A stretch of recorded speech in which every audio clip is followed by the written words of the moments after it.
Fairest of All, A Tale of the Wicked Queen, by Serena Valentino.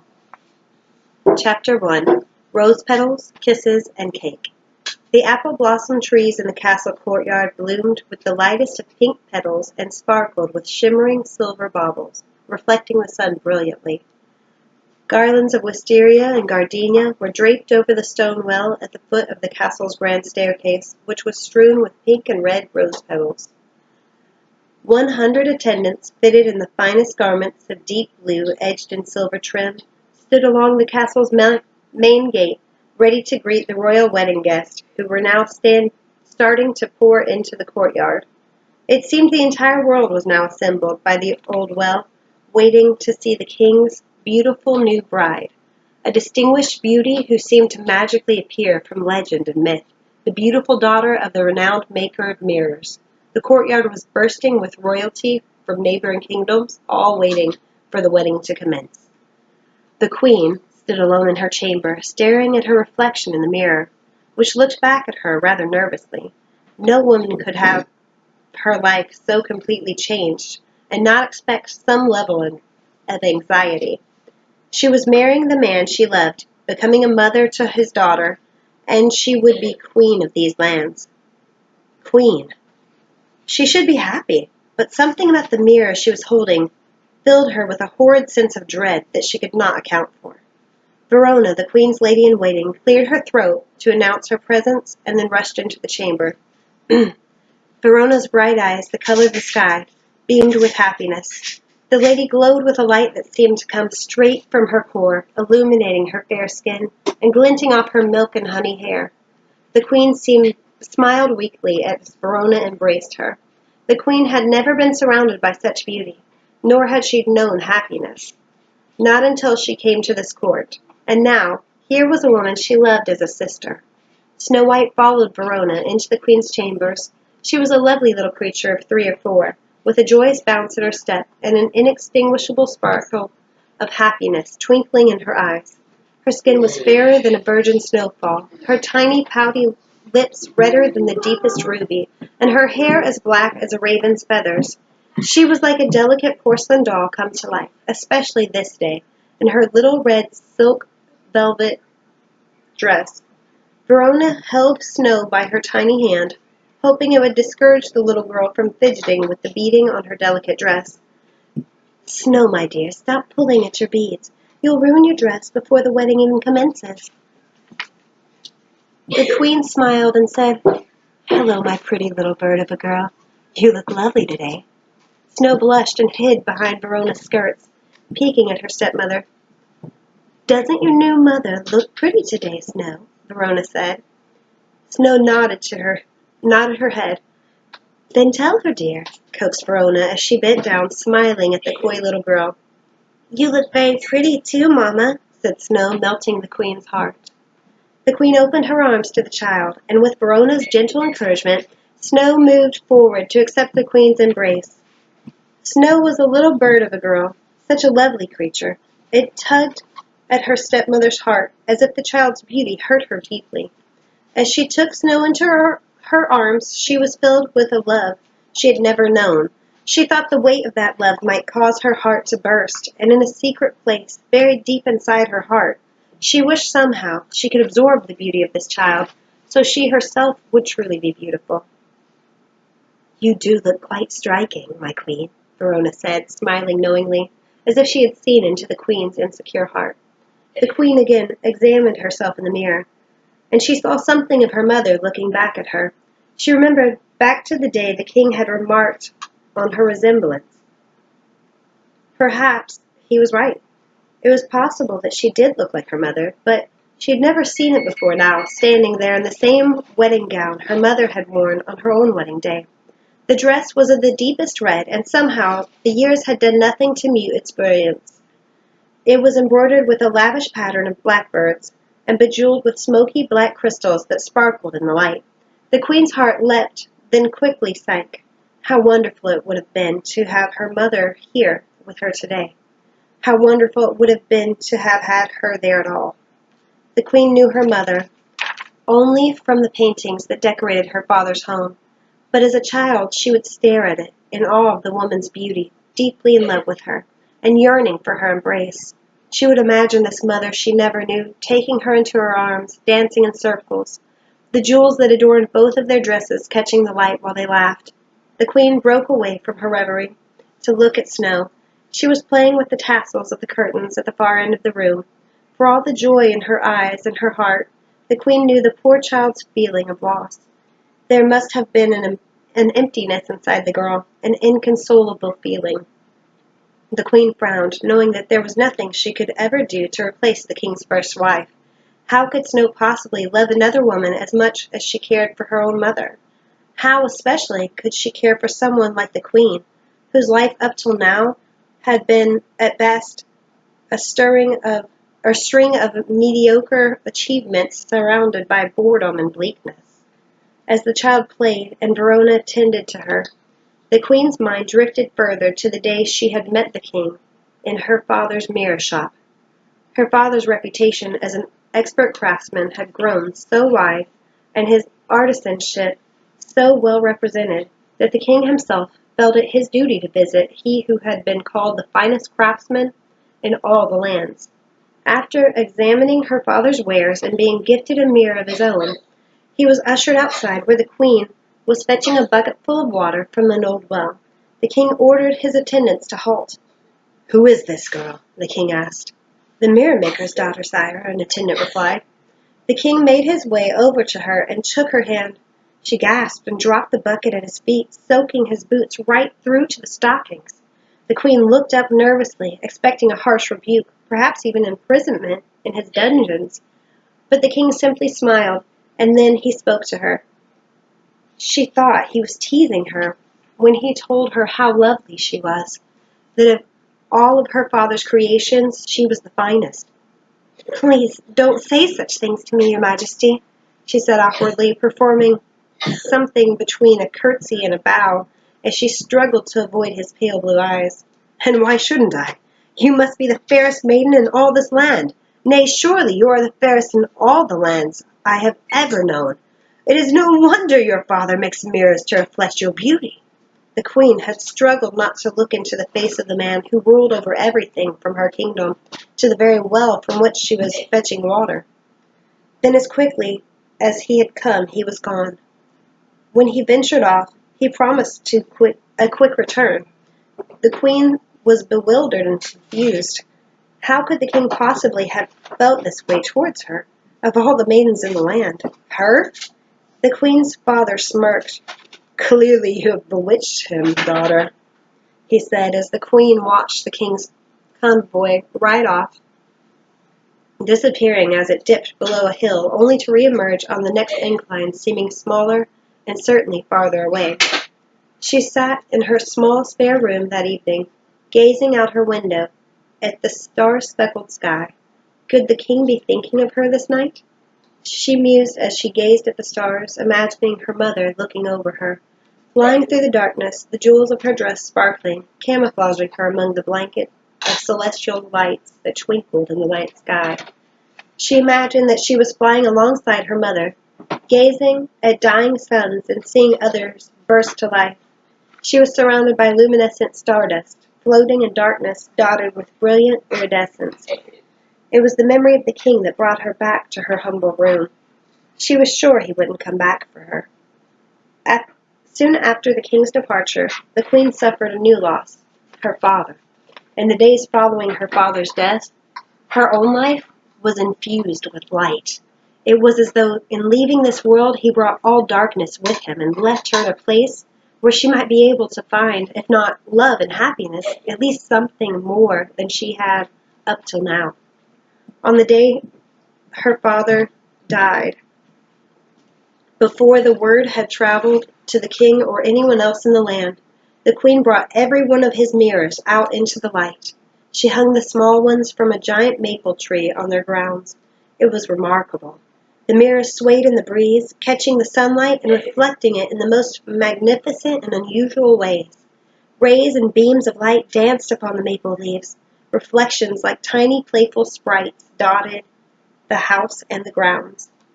Soon travelers from far and wide came to see the beautiful tribute she was making to her father, including the king. "Your eyes are sparkling brilliantly in the light reflected from your father's mirrors," said the king, standing under a dazzling sun. The bright light was shining into her dark eyes, turning them a light caramel color. The king told her she was enchanting. A terror seized her. Enchanting? What if her beauty was just that, as her father had claimed, an enchantment? Should she deceive such a kind, loving man? Or was it possible she really possessed some kind of beauty? The king made his way inside her house, and unsure of what to do, she followed him. "Is this a portrait of you?" the king asked, looking at the only decoration in the living space of the tiny house. "That was my mother, sire. I never knew her." "The resemblance is uncanny." "I wish I were as beautiful as she was." "You look almost exactly like her. You must see it." The queen just looked at the portrait in wonderment, wishing his words were sincere, but unable to take them as anything but flattery from someone who must have needed something from her. Her father's estate, perhaps? The remaining years? Whatever it was that the king wanted, it could not have been her. But over time and many visits, it seemed that she was all the king wanted.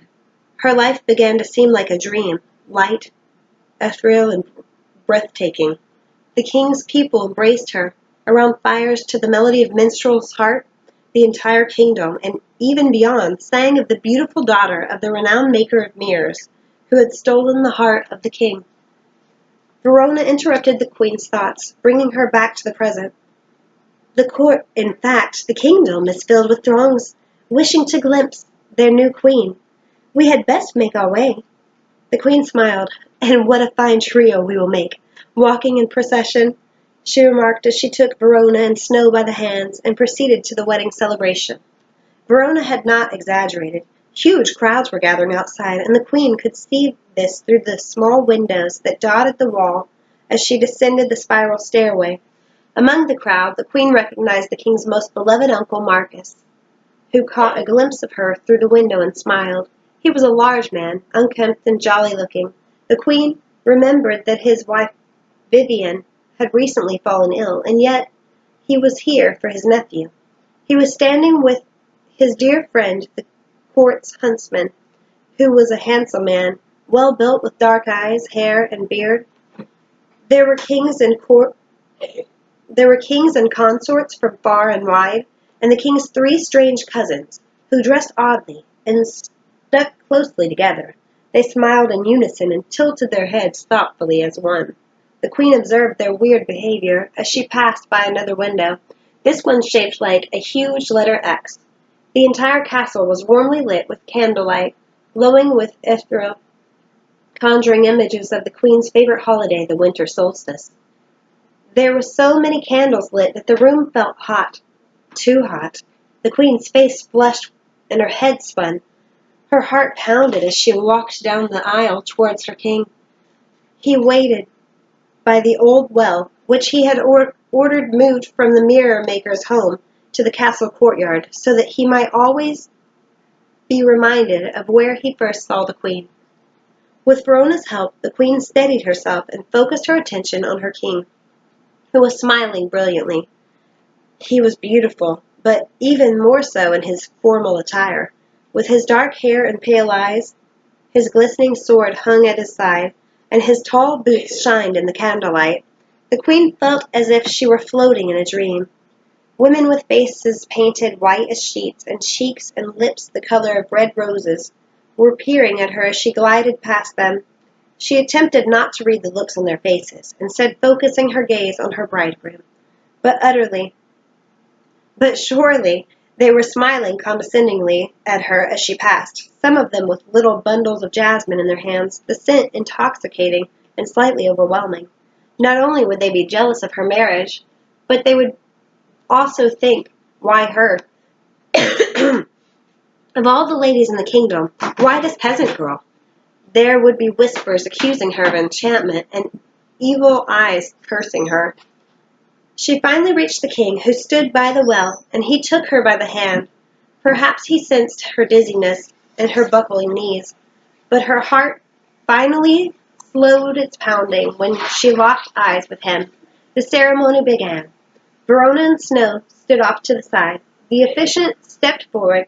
The king and queen exchanged words of love, promises, rings, and finally a kiss. Bliss. The crowd erupted into cheers, and had the king not caught her, the queen would have collapsed.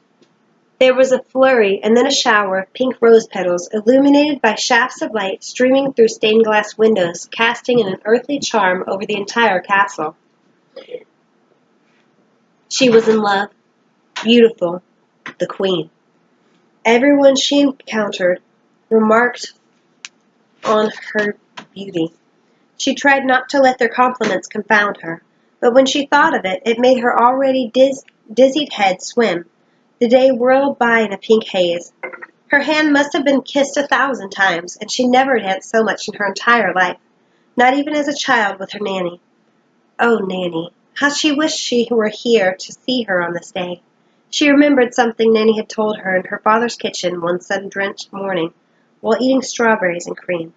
You are beautiful, dear, truly. Do not ever forget that, even if I am not here to remind you. Not here? But where would you go? To dance with your mother in the heavens, dear. One day you will join us, but not for many years to come. No, Nanny, stay here and dance with me now. I don't want you to leave, not ever. And so they danced, spinning in circles, laughing, and enjoying the sun streaming through the windows. There was one of the many ways Nanny would cheer her spirits: strawberries, cream, and dance. She must do that with Snow soon. The thought of it made her feel light and protected. She would be happy with the king and his beautiful, delicate little flower of a girl. She would make the child her own daughter and love her. She would tell her how beautiful she was every day of her life, and they would dance together and laugh like mother and daughter. They would be mother and daughter. She walked to the edge of the ballroom floor, where Snow and Verona were standing as they watched all the lords and ladies dance in circles like blossoms floating in a lovely summer's breeze. The queen scooped the child up, took her into her arms, and brought her into the colorful swirl of ladies' dresses. She danced with the girl, pressing her tightly against her chest, feeling that surge of love again as they danced in what seemed to be a living garden of color and sound. The king joined them, and the new family laughed until the early morning hours, long after the final guest had departed and retired to their rooms within the castle. Exhausted and giddy after many hours of feasting and dance, the king and queen took their sleeping girl to her bedchamber. "Good night, little bird," said the queen, as she kissed Snow. The girl's cheek felt as soft as silk on the queen's lips. She left the child to her dreams.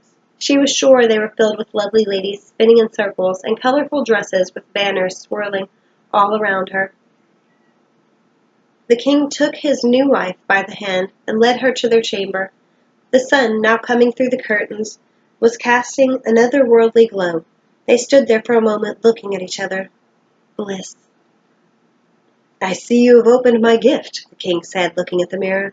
The mirror was oval-shaped and beautifully ornate, gilded, with serpentine designs around the perimeter, and crowned with an engraving of a headpiece fit for a queen.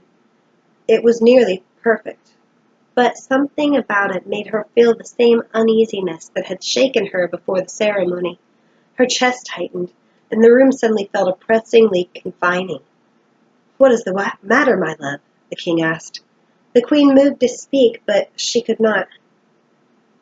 "You don't like it?" he asked, looking crestfallen.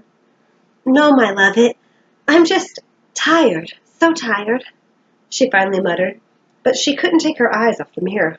The king took her by the shoulders and drew her closer to him, kissing her.